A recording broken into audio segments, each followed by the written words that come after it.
The fluorescent lights hummed their endless mechanical prayer as Danielle Ross adjusted the fall line with the kind of quiet precision that made her invisible.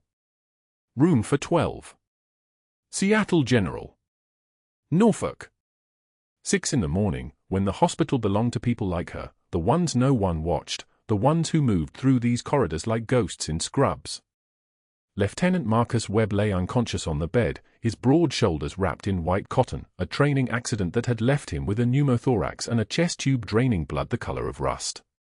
She didn't recognize him at first. 20 years had waited. 20 years had transformed the terrified 8-year-old boy she'd pulled from rubble into this warrior with scarred hands and a jaw that could cut glass.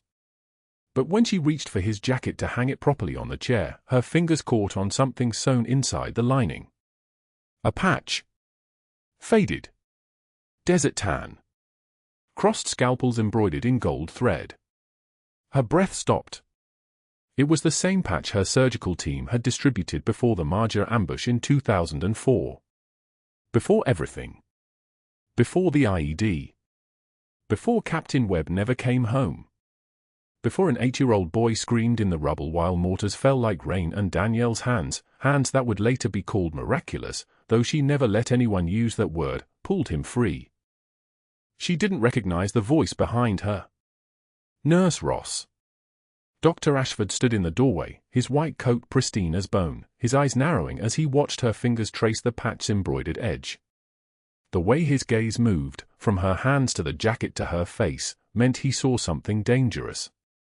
She could read it in the tightening around his mouth, the slight flare of his nostrils, the kind of attention men like him paid only when they sensed a threat to their order. She pulled her hand away. The motion was smooth. Controlled. The way you withdraw your foot from a trap before it snaps shut. "Doctor," she said, turning to face him. Her voice came out measured, respectful, 2 sizes smaller than it needed to be. "Just a nurse. Just someone passing through. Is there something I can?"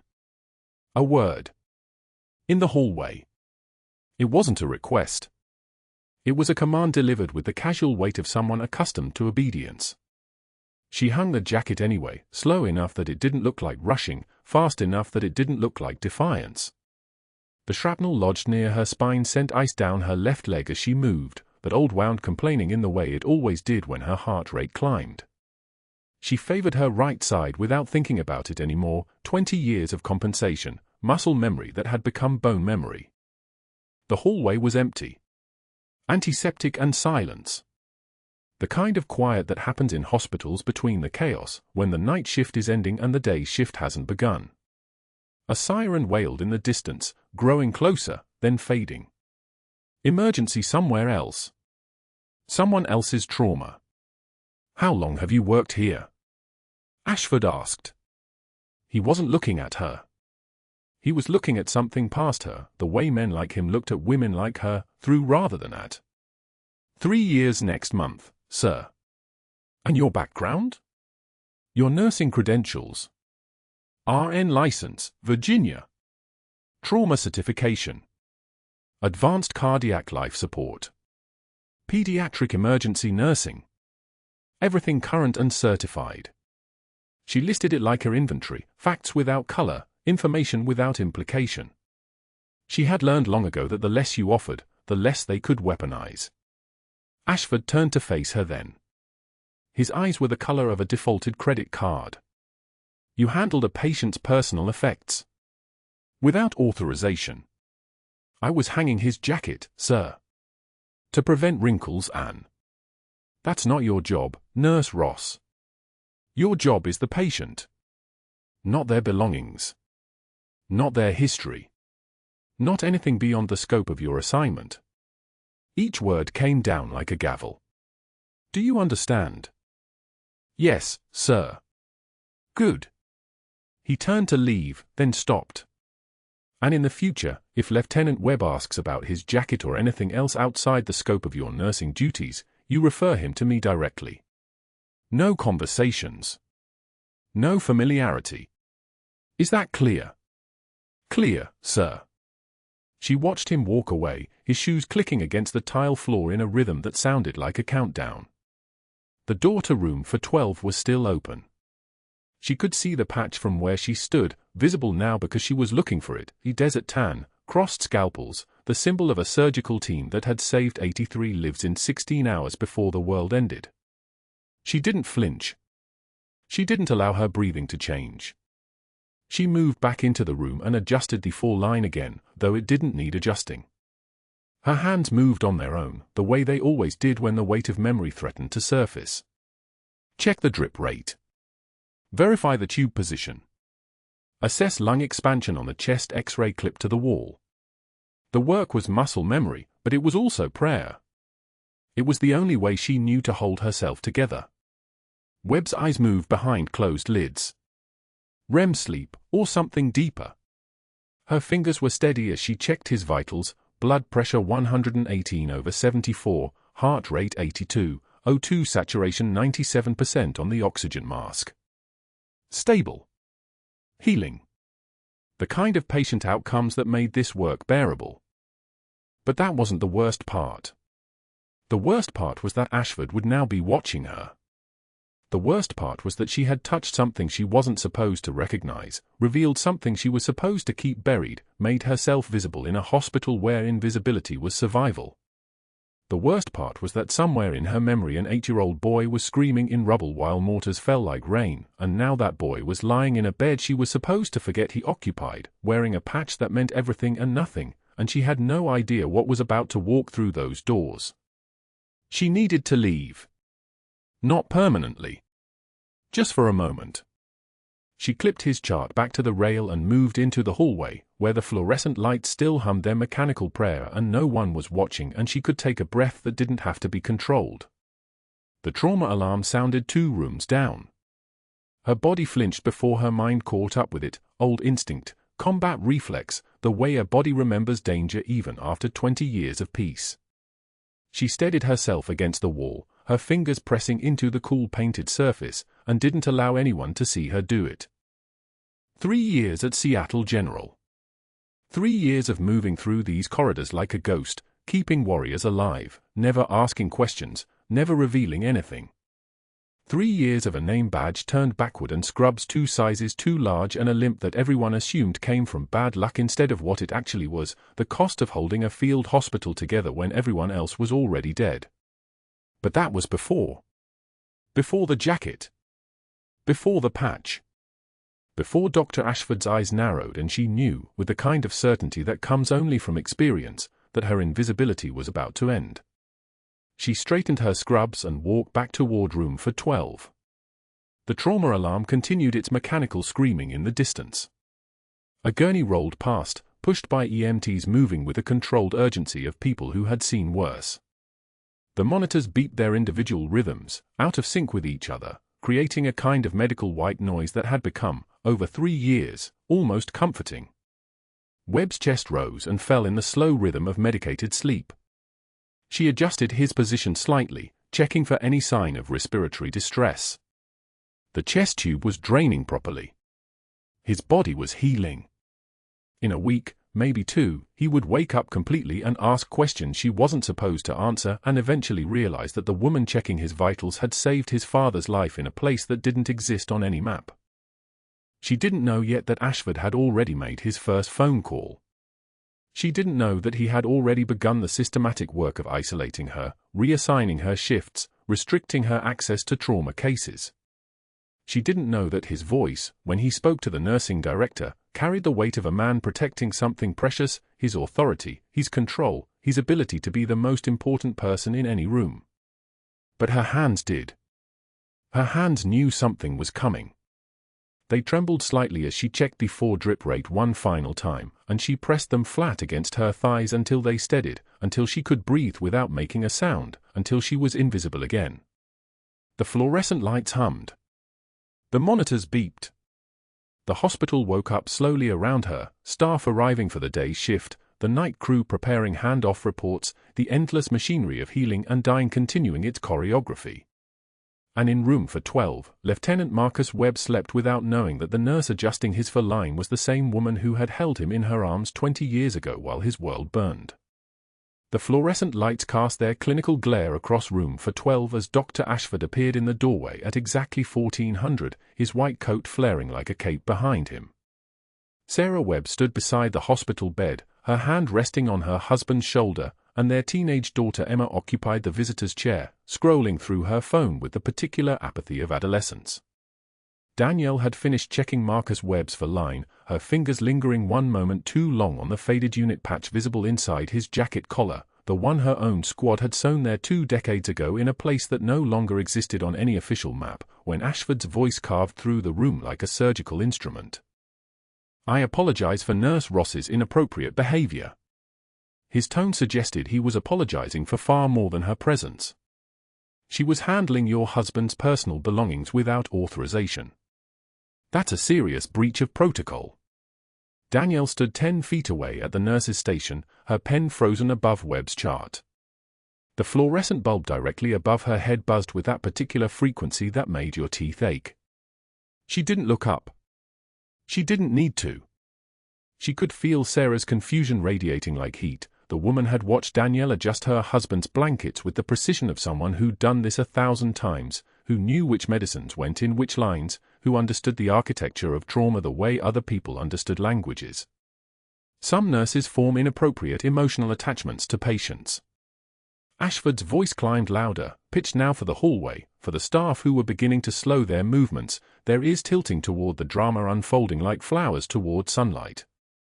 "It's a sign of instability. A psychological indicator that they've lost professional objectivity."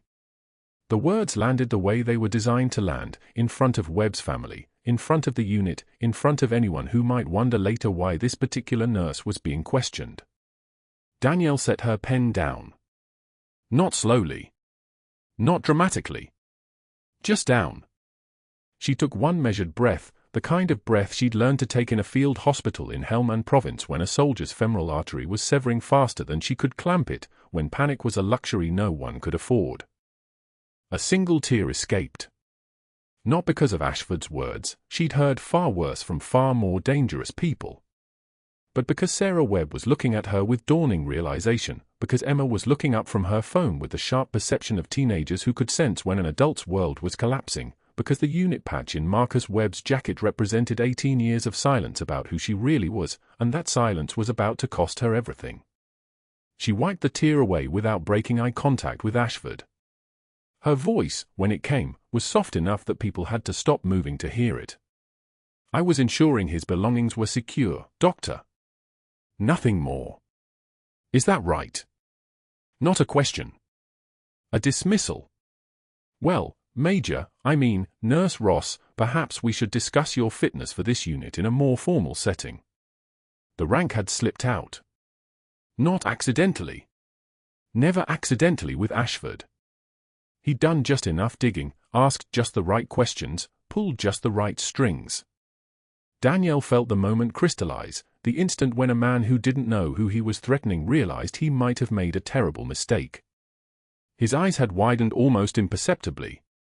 In someone less observant it would have gone unnoticed. In Danielle, every muscle tightened with the recognition of how much ground she'd just lost. "Of course, Doctor." She returned to the chart. At 1600, Danielle pushed through the break room door with her lunch, a sandwich from the hospital cafeteria that smelled of industrial mayonnaise and something vaguely chicken adjacent. Rachel and Tom were at the corner table with their food. Jerry the tech leaned against the counter drinking coffee from a paper cup. Kim, the physician assistant, sat near the window reading something on her tablet. The moment the door closed behind Danielle, a synchronized withdrawal occurred. Rachel stood. Tom gathered his napkins. Jerry rinsed his cup. Kim didn't even look up, she just collected her things with the efficiency of someone who'd made a decision and would stick to it. Within 30 seconds, Danielle sat alone at a table built for 8, and the fluorescent lights buzzed their lonely frequency overhead. Her sandwich sat untouched in front of her. The break room hummed with the sound of the refrigerator compressor working harder than it had any right to work, the sound of institutional machinery doing its job regardless of human drama. She'd eaten in worse places. She'd eaten standing up in a field hospital, blood on her boots, someone dying 3 feet away. But there was something about the deliberateness of this, the synchronized departure, the message it conveyed, that landed differently than any insult. She ate her sandwich anyway. Slowly. Because showing weakness was another form of surrender, and surrender wasn't in her vocabulary. At 17:30, the unit board near the charge nurse station displayed a new edition in yellow paper, the kind they used for incident reports and performance concerns. Danielle's name was at the top in block letters, D. Ross, inappropriate emotional attachment to patient in room for 12, unauthorized handling of belongings, concerning behavior patterns. Mandatory psychological evaluation scheduled. The formal write-up hung there like a scarlet letter on a bulletin board everyone had to pass to get to the supply room.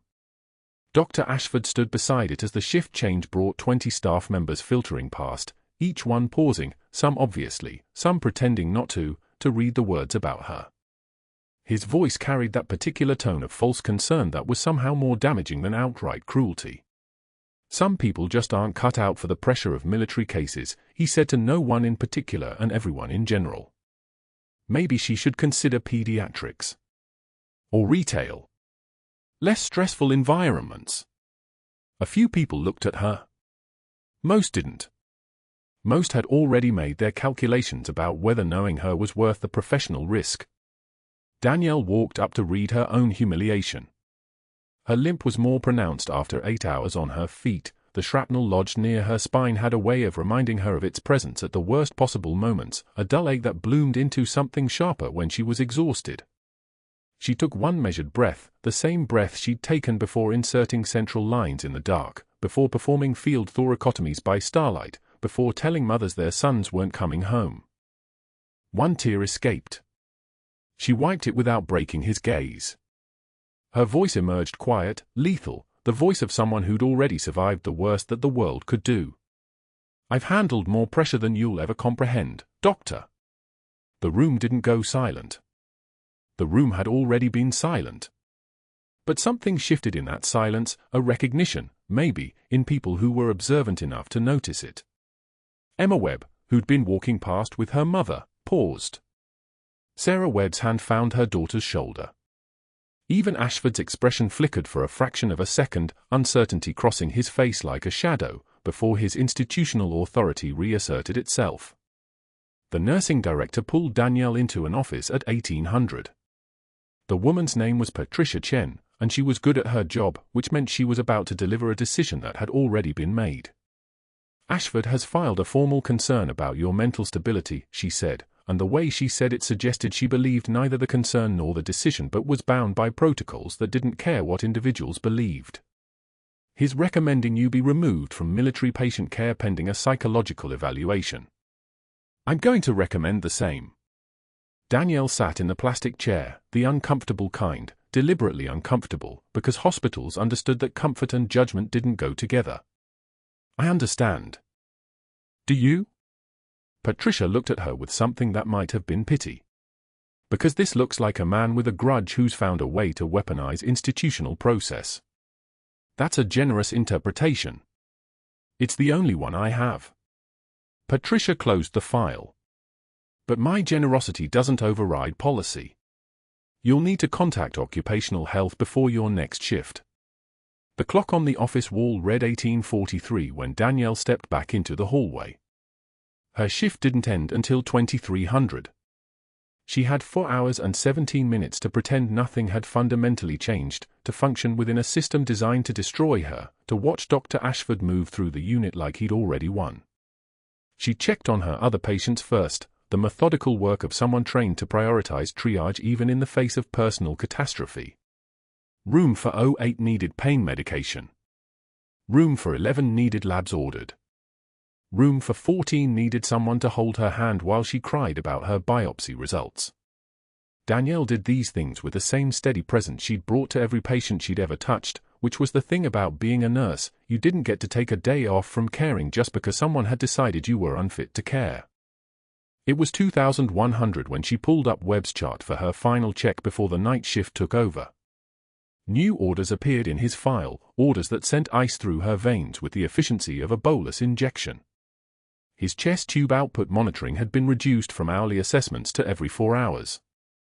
His surgical status had been downgraded to general observation. And at the bottom, in Dr. Ashford's distinctive signature, a note, patient stabilizing. Routine monitoring sufficient. Surgical team consultation unnecessary at this time. But that wasn't the worst part. The worst part came when she pulled the recent labs and saw his hematocrit had dropped 3 points in the last 6 hours, when she reviewed his imaging and noticed the hemothorax, the blood collecting in his chest cavity, that hadn't improved in 12 hours, when her years of experience screamed that something was wrong, deeply wrong, catastrophically wrong. She found Dr. Chen, the surgical resident, in the hallway near the medication dispensary. His hemothorax isn't resolved, Danielle said without preamble. He needs closer monitoring. The chest tube output is still significant. Dr. Chen's face tightened. She was a good resident, trained, careful, competent. And she was about to tell Danielle something neither of them wanted to hear. Dr. Ashford altered the protocol. He's the attending on this case. His orders supersede.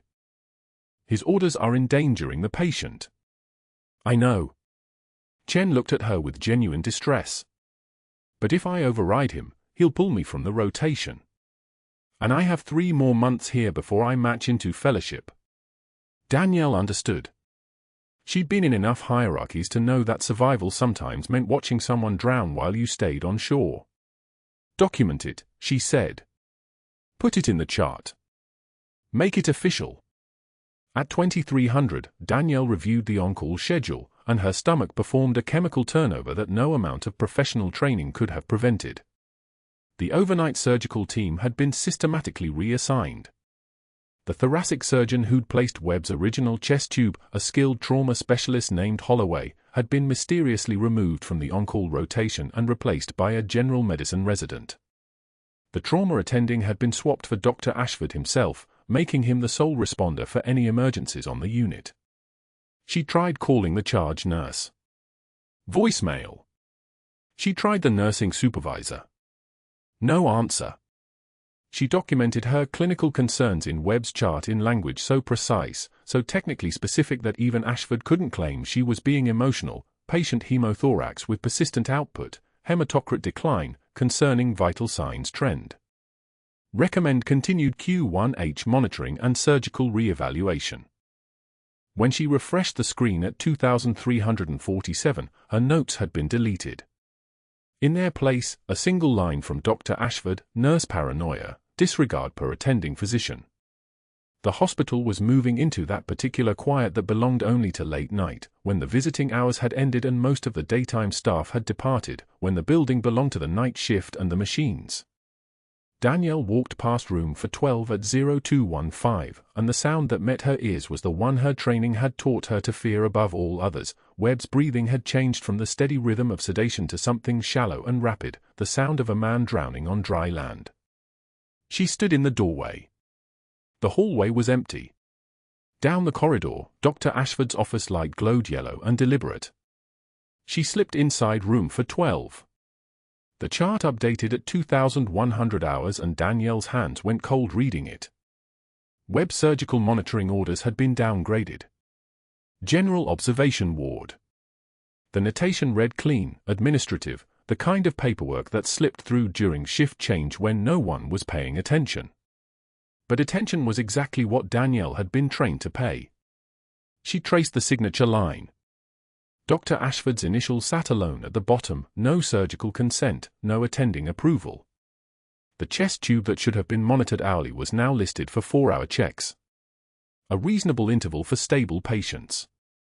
Webb wasn't stable. A post-operative Navy officer with a pneumothorax repair didn't downgrade to casual surveillance for another 48 hours minimum. This wasn't medicine. This was chess. Danielle pulled up the on-call schedule on the nursing station computer, her shoulder angled away from the other staff who were pretending not to see her. The roster was chaos. The trauma surgeon who'd performed Webb's repair, Dr. Chen, had been marked unavailable. The 2 surgical residents usually in-house had suddenly been assigned to the clinic floors.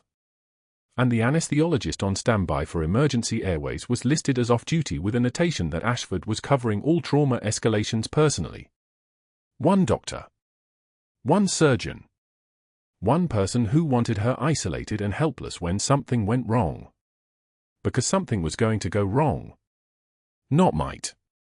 Would. The hospital corridors hummed with their familiar fluorescent song, the ventilation system pushing recycled air through ducts that hadn't been cleaned in 3 months. Danielle could smell it, the antiseptic layered over something older, something that never quite washed out, the ghost of every infection and blood spill that had soaked into these walls. She walked past the break room where 2 nurses she recognized scattered like birds when she approached, their coffee cups abandoned, their chairs still warm. The write-up was still on the unit board, her name and the word inappropriate laminated together like they belonged to the same person. She didn't read it again. She knew what it said. Webb's room was quiet when she entered at 21:15. The young officer was sleeping, his breathing shallow but regular, his oxygen saturation reading 97% on 2 liters of nasal cannula. Normal. Stable. A lie waiting to happen. Danielle checked the chest tube, the collection chamber showed clear drainage, which was good, which was exactly what a successful repair should produce. She checked it again. And again. The numbers didn't change, which meant something was very wrong with her thinking or very right with her instinct, and her instinct had kept her alive through 16 hours of mortar fire with no backup, so she trusted the instinct. She ran her hand along the tube's length, feeling for the kinks that wouldn't show up on a monitor. The tube was patent. The drainage chamber was functioning. Everything looked correct because everything was correct, until it wasn't. Chest tubes failed in silence. Pneumothorax developed without warning. A patient could be breathing normally at midnight and in respiratory arrest by dawn if the right safeguards weren't in place. Danielle pulled up Webb's file one more time and read through the operative notes. The procedure had been textbook, a bullet had caught the upper right lobe, creating a small bleed that required evacuation. Dr. Chen had done beautiful work, the kind of surgical artistry that came from muscle memory measured in hundreds of procedures. The repair was solid. The problem wasn't the surgeon. The problem was that now Webb needed watching. Constant watching. The kind of attention that kept young warriors breathing. The kind of attention Ashford would never provide. She set her phone's alarm for 0200. Then 0230. Then 0300. A nurse during shift change could get away with checking a patient more frequently than protocol required if it looked like concern rather than suspicion. If it looked like the emotional attachment that Ashford had already written into her file. She would be the nurse who couldn't let go. The nurse who was too invested. The nurse who was setting herself up to be blamed when the inevitable crisis arrived. At 21:45, Danielle did her final chart check of the evening shift. Webb's oxygen saturation was 96%. His heart rate held steady at 68. His blood pressure was 118/74. Everything normal. Everything the way it should be. She noted it all in the record, every number precise and documented, creating the first layer of protection, a paper trail that would prove she'd been watching. That she'd seen him stable. That whatever happened next would have to be sudden enough to explain the change. The night shift arrived at 2200, a float nurse named Patricia who worked 3 hospitals and carried the exhaustion of someone too tired to ask questions. Danielle gave report on Webb, his history, his medications, his post-operative status, the 4-hour monitoring order that she read with deliberate flatness, no inflection, no hint that the order was wrong. Patricia nodded, updated her own notes, and settled into the break room with a sandwich and her phone. She would check on Webb when the schedule told her to check. Nothing more. Danielle stayed at the nursing station. Her shift had ended at 2100, but staying late to catch up on charting was routine. No one would question why she was still here at 2300, still pulling Webb's vitals every 30 minutes, watching the oxygen saturation numbers hold at the edge of normal, watching his chest rise and fall with the mechanical reliability of someone whose body was still healing, still recovering, still hanging in the space between saved and lost. At 23:45, something changed. Not dramatically. The kind of change that would escape notice if you checked once every 4 hours instead of every 30 minutes. Webb's oxygen saturation ticked down from 96 to 94. Still acceptable. Still within normal range for a sleeping patient. But the trend was wrong. The math was wrong. Oxygen didn't drop by 0.2% per 30 minutes in a stable post-operative patient unless something was actively preventing it from rising back up. Danielle's jaw set like she'd bitten down on metal. She pulled up Ashford's office extension but didn't dial. Calling him now, before Webb's numbers hit the danger zone, would put her on record as the alarmist who cried wolf. By morning, he would have documented her excessive worry, her emotional instability, her inability to manage a routine patient. He would have made her the problem instead of the solution.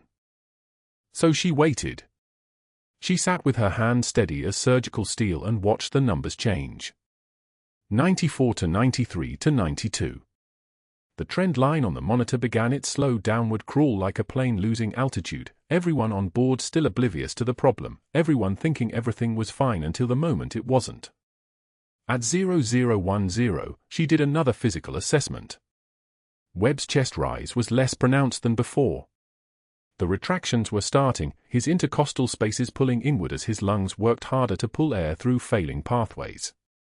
Still asleep. Still unaware. Still hours away from understanding that his chest tube had failed quietly while he dreamed.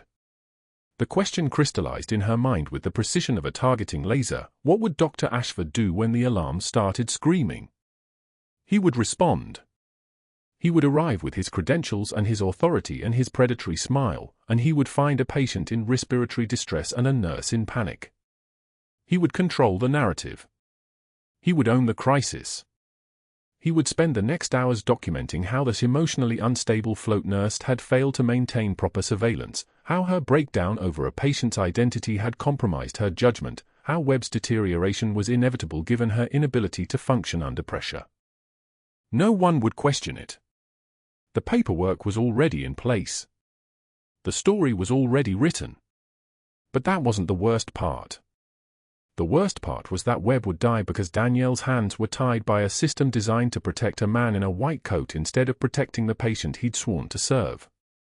The worst part was that somewhere in the protocol, somewhere in the hierarchy of who got to make decisions and who got to watch helplessly, the actual warrior, the one with medals in his file and scars in his chest, would become collateral damage in a turf war he didn't even know was happening. At 0045, Danielle made her choice. She didn't press the code button. She didn't call for backup or summon a rapid response team or follow the protocol that would bring other people into the room to witness what was about to happen. Instead, she quietly wheeled the crash cart into room for 12 and closed the door behind her. The cart's wheels were silent on the tile, industrial bearings and rubber that had been manufactured specifically to move without announcing itself. She'd known nurses who hated that silence. She'd known nurses who found it eerie. Danielle had always found it practical. Webb's oxygen saturation read 89%. She elevated the head of his bed, tilting it upward to help gravity work with his failing lungs instead of against them. The movement stirred him. His eyes fluttered open, confused and hypoxic, the way human eyes looked when the brain wasn't getting enough oxygen, when consciousness was starting to slip into something darker. Easy, Danielle said, and her voice belonged to someone else now, someone who had spoken in field hospitals where the only difference between living and dying was someone's willingness to stay calm enough to cut. "I'm right here, Lieutenant."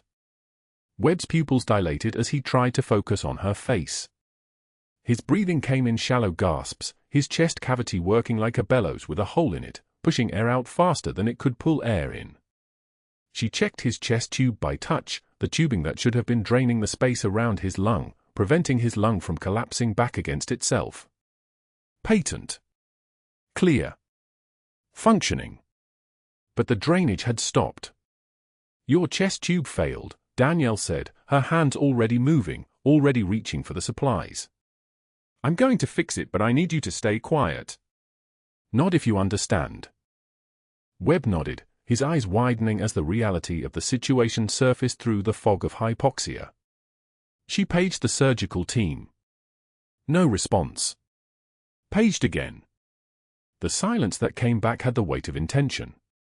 Dr. Ashford was waiting. Ashford wanted this crisis to happen exactly this way, late, isolated, with Danielle as the only person present to take responsibility for what came next. At 0255, Webb's oxygen saturation hit 80% and his breathing became gasping, each inhalation a desperate pull that moved less and less air. Tension pneumothorax. His lung wasn't collapsing, it was actively compressing the surrounding space, pushing against his heart, restricting blood flow, creating a medical emergency that became a death sentence if it continued for more than another few minutes. The math was simple. The timeline was brutal. Danielle looked at the door. Then at the young warrior dying in front of her. Then her hand stopped shaking entirely. She tore open the thoracotomy kit with the sound of plastic giving way, sharp, decisive, the noise of someone making a choice. The betadine was cold against Webb's skin. The local anesthetic created a small bubble of numbness between his ribs. She found the space between the 5th and 6th intercostal space, the anatomical landmark she'd learned 2 decades ago, the same space where her own hands had moved in darkness while artillery lit up the sky above Marja. The scalpel was sharp. The incision was 4 inches, not the 8-inch opening that a full surgical thoracotomy required, but enough. Enough to open the pleural space. Enough to let air escape instead of compress. Enough to buy time. Webb was conscious enough to be terrified, his eyes locked on hers, his body rigid with the animal understanding that something was happening inside his chest cavity, something that violated every boundary between safe and catastrophic. She talked to him in the voice she'd used with 17 other warriors in places that didn't exist on maps, in the voice that belonged to the major who had held an entire field hospital together while people died, in the voice that cut through pain and fear and the specific terror of knowing that your own body was betraying you. I need you to use your call signs, Lieutenant. Marja deployment. Operation Enduring Freedom. Give me your father's unit. Webb's eyes widened in the moment of recognition, the moment when the casual nurse with steady hands became something else entirely. When the woman who had been written up for inappropriate emotional attachment suddenly revealed exactly why she was attached. Ghost Company, he gasped. Sir. Her fingers found the bleeding vessel inside his chest cavity, not by sight, because the light was indirect and the space was tight, but by touch, by the knowledge of anatomy that lived in her hands instead of her brain. She clamped it with forceps she'd held 1,000 times, stopping the bleed with the precision of someone who had done this in darkness while mortar fire shook the ground and people screamed in languages that didn't matter when you were trying to stop their blood from leaking out onto sand. Webb's oxygen saturation climbed. 80 to 85 to 92. The gasping eased into breathing. The terror in his eyes became something else, recognition. Realization. Understanding that the nurse he'd just met in Seattle General had been someone else entirely for a very long time. The monitor screamed at 0245. Danielle's eyes snapped open before the first alarm finished its wail, oxygen saturation 85%, dropping. She was moving before conscious thought caught up, her body already on its feet, already running, the way it moved when the mortars started in Marja. Room for 12. 1 flight down. Stairs faster than the elevator. The bed was a disaster. Webb's chest heaved in the wrong rhythm, shallow and panicked, his skin already taking on the grey-blue pallor of hypoxia. The chest tube, the plastic tube that should have been anchoring his lung, hung loose, disconnected, seeping fluid onto the white sheet. His lung was collapsing. Atelectasis. She could see it in the way his right side moved independently of his left, the left side fighting for air while the right grew quieter, smaller, surrendering. The room was empty of doctors. Danielle checked the call board, already knowing what she would find. The surgical resident had been pulled. The attending surgeon was in radiology. She could hear his voice through the intercom requesting imaging on a different floor. The on-call surgeon listed was Dr. Ashford, but his voicemail said he was in a meeting and would respond to pages as soon as possible. Which meant never. Not for her. Not for this. She stood at the foot of Webb's bed and made the only decision that mattered. She would not press the code button. The button that would summon the crash team. The button that would bring Ashford running, his face already twisted with victory, his narrative already prepared, the unstable nurse who panicked, who damaged a critical patient who needed to be removed from the hospital permanently. Instead, her hands moved on their own. The crash cart was 3 feet away. She opened it the way she had opened hundreds of them, the drawer sliding out with a metallic hiss that sounded like an old friend. Gloves. Gown. She was already scrubbed from the initial post-op visit, but she pulled on sterile equipment anyway, muscle memory running the show, the part of her brain that had survived Marja taking control. The part that didn't think. That just did. Lieutenant Webb, she said, her voice dropping into the register she'd used in field hospitals, the one that could cut through chaos. Marcus. Stay with me. His eyes found hers, terrified.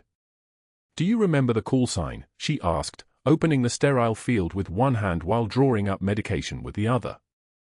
Sparrow Wing. Remember? Your unit's call. Sparrow Wing 3.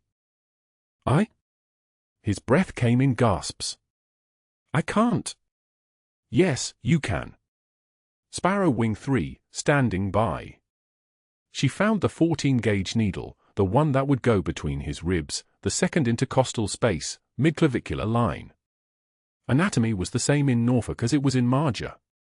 Ribs were ribs. Air moved the same way whether it was in the Hindu Kush or a hospital in Virginia. Tell me your bird. What was your call? Sparrow. He gasped. Sparrow 3. There. There's the soldier. She felt for the landmarks on his chest, her fingers reading the ribs like braille, finding the exact spot where a needle could reach the air that was crushing his lung. Sparrow 3, this is Angel 6. Stand by for extraction. Angel 6. That was her call. That was who she had been. The needle went in. The hiss of air escaping was immediate, violent, the sound of a tire blowing in a parking lot, and Webb's body jerked, but she kept talking, kept anchoring him to something real, something true. Breathing easier. You're already breathing easier. That's the air coming out. That's the good part. It was. His oxygen saturation climbed. 87%. 89%. But it wasn't enough. The chest tube was still disconnected. The lung was still compromised.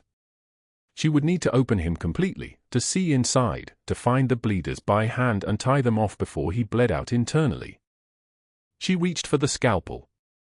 The incision was the width of a finger, placed at the 5th intercostal space, left anterolateral approach. She'd done this 17 times in 18 months.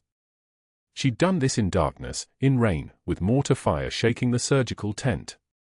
She'd done this with her hand shaking and a bullet wound in her own shoulder, and she'd done it while keeping 47 people alive, and her hands were steady now in a way hands were never supposed to be steady while opening another human being's chest. The retractor opened his ribs. The lung came into view, pale and still, collapsed like a deflated balloon. She found the bleeders, the torn vessels where the chest tube had come loose, and her fingers moved with the certainty of someone who had run out of time to be afraid. Silk sutures.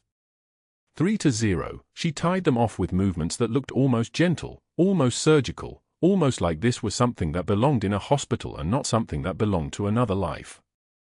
Sparrow 3, this is Angel 6, she said, her voice steady as a metronome. You copy me? I? His voice was liquid, gasping, but there.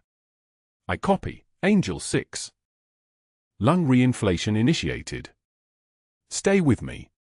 You're doing everything right. She expanded the lung. The reticulated tissue filled with air like a sail catching wind. Pink. Good pink. Blood flowing. His oxygen saturation climbed, 92%, 94%, 96%, and she could hear the baseline of his breathing settling, the panic draining out of his voice. I got you, she said, and she wasn't sure if she was talking to Webb or to the 8-year-old version of him she'd pulled from rubble in Marja or to herself. I've always got you. The chest closure took for minutes. She was closing the final suture when the door exploded open. Dr. Ashford. His face was the color of raw meat, his eyes bulging with a rage so pure it seemed to physically distort the air around him. "What have you done?" His voice came out as a roar. "What have you done to this patient?" Danielle didn't look up. She tied the final knot with the precision of someone who had tied knots while listening to artillery fire. She peeled off her gloves. She turned to face him. "His chest tube dislodged," she said, her voice exhausted but level. "Pneumothorax. Emergency thoracotomy. He's stable. You performed surgery." Ashford's voice climbed into registers that shouldn't have been physiologically possible. "You don't have credentials. You don't have authorization. You assaulted a patient." He was already moving toward the door, already pulling his phone from his pocket. "Security. I need security to room for 12. Now." His oxygen was 85%, Danielle said. No surgical team responded to pages. The alternative was cardiac arrest. But Ashford wasn't listening. Ashford was dialing, his fingers shaking with the violence of his fury, his voice dropping into a controlled whisper that was somehow worse than the shouting. "Yes. This is Dr. Ashford. I need her removed from the building immediately. She's a danger to patients. She's mentally unstable. No, I have documentation." He paused, listening. "Yes. I'll have her badge waiting." Security arrived at 0310. Two guards, young and uncomfortable, the kind who had been trained for combative patients and break-ins, not for removing a quiet woman from a hospital room. One of them looked at Webb. Webb's eyes were on Danielle. "She saved my life," Webb said, his voice still weak but growing stronger, still carrying the parade ground clarity she'd heard echoing through Marja. "Sir, she saved." "You're confused from hypoxia," Ashford said coldly. "This woman nearly killed you with her delusions of competence." They took her badge at 0320. Danielle felt the clamp release against her chest, the small metal and plastic rectangle that had identified her as a nurse, as someone credentialed, as someone authorized to exist in this building. One guard unclipped it with the gentleness of someone removing a device from a bomb, and it was the same feeling she'd had 3 years ago when she'd sat in the VA hospital office and they'd handed her the discharge papers. The same hollow shame. The same sensation of falling away from something she'd been for so long that she'd forgotten there was anything underneath. Major Danielle Ross, gone. Just a nurse again. And now not even that. Ashford's voice followed her down the corridor, already making calls. "Hospital board.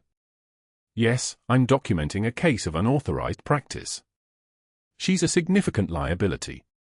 The elevator opened. She stepped inside. "Yes, I have everything we need. She won't be able to get licensed anywhere after this." The parking garage was empty at this hour, fluorescent lights humming their monotonous song above rows of cars that looked like sleeping animals.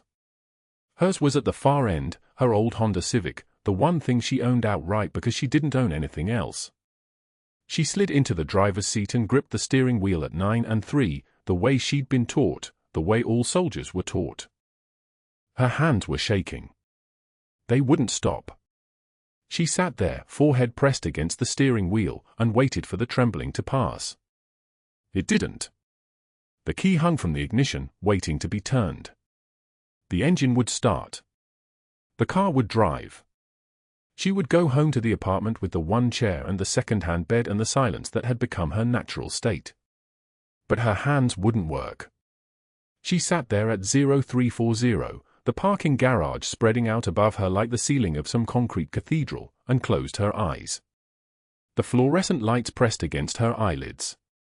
The engine stayed dead. She could stay here.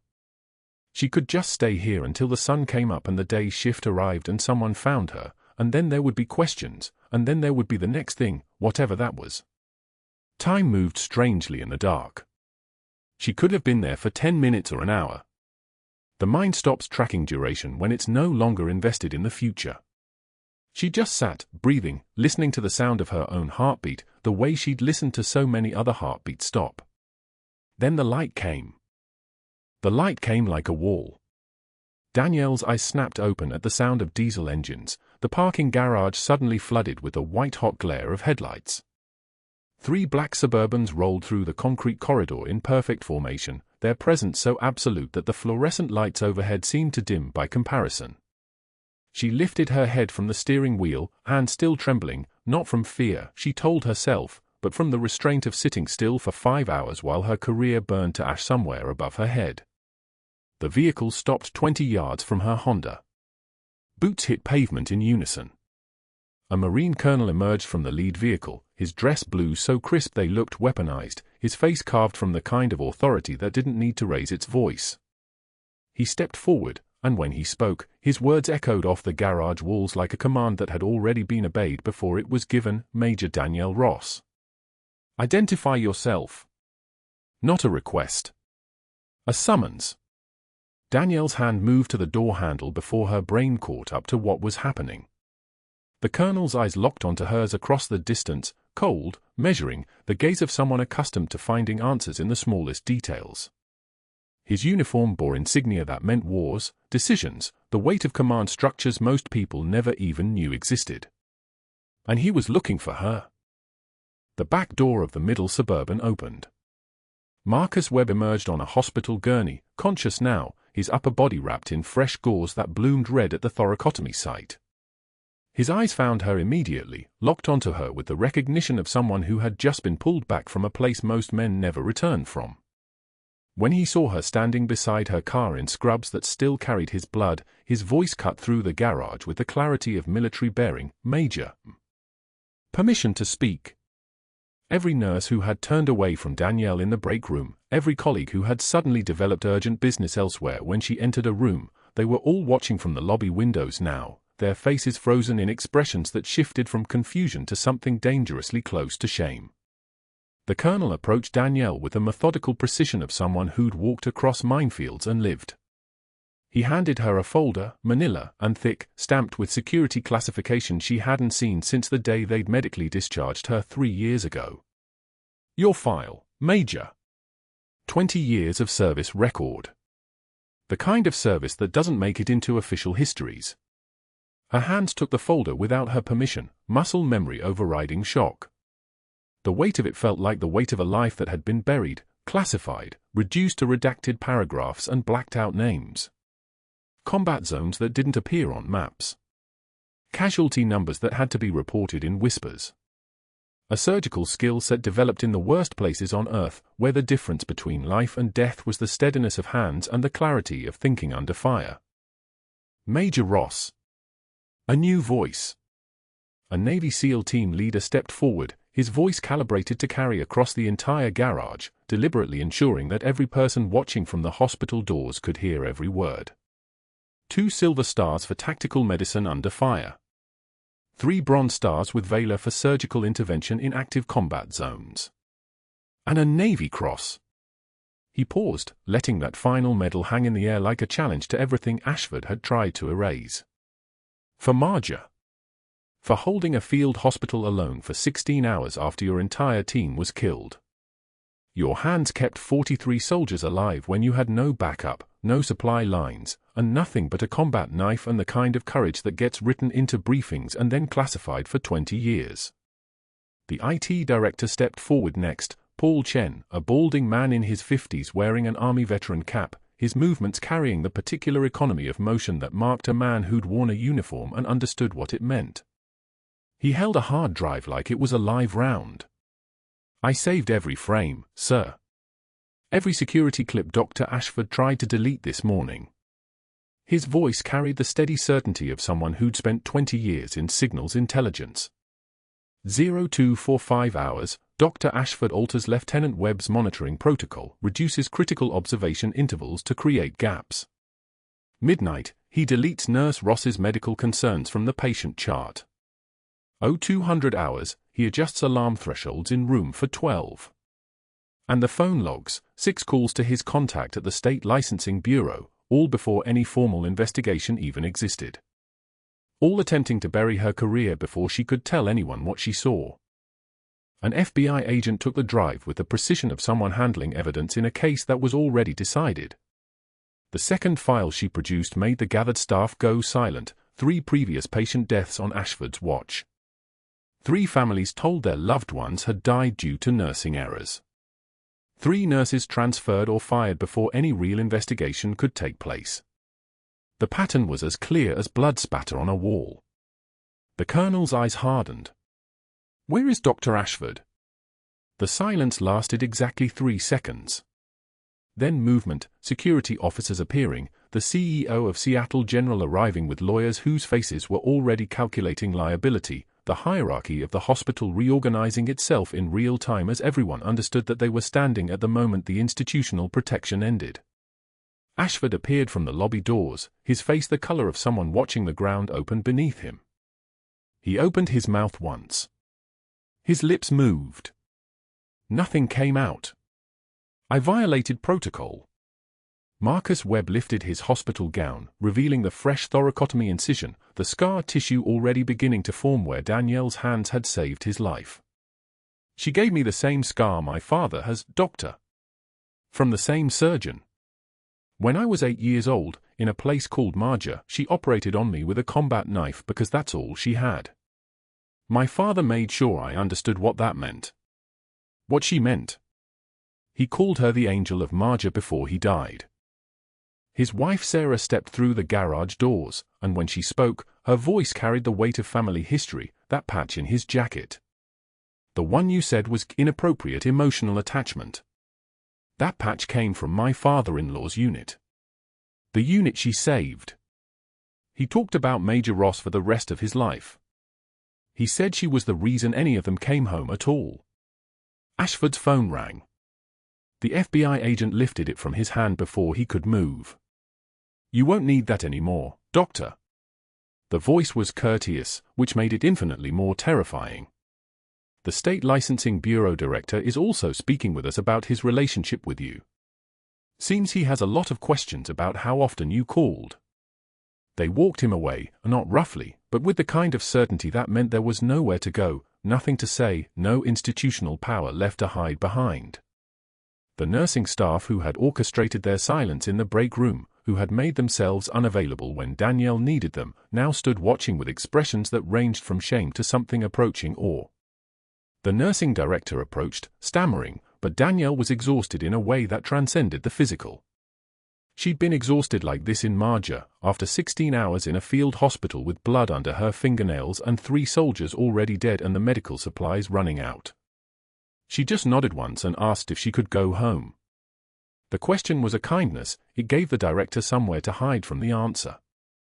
But that wasn't where the story ended.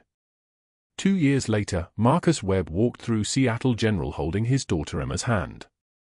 She was 16 now, considering medical school, her eyes carrying the same focus Danielle's held when she was deciding whether to save lives or let them slip away. They passed the night security desk where a grey-faced figure sat in an ill-fitting uniform, Dr. Ashford, name tag reading A. Ashford, night security, his medical license revoked, his plea agreement for evidence tampering including a single provision that the board thought was poetic justice, he would work security at the hospital he once ran, a daily reminder of how power built on cruelty collapses. Webb paused. His eyes met Ashford's for a single second.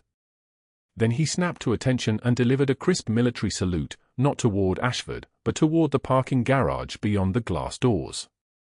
Through those doors, Danielle Ross climbed into her Honda wearing Navy service khakis with gold oak leaves on her collar. The engine started on the first turn of the key. No hesitation.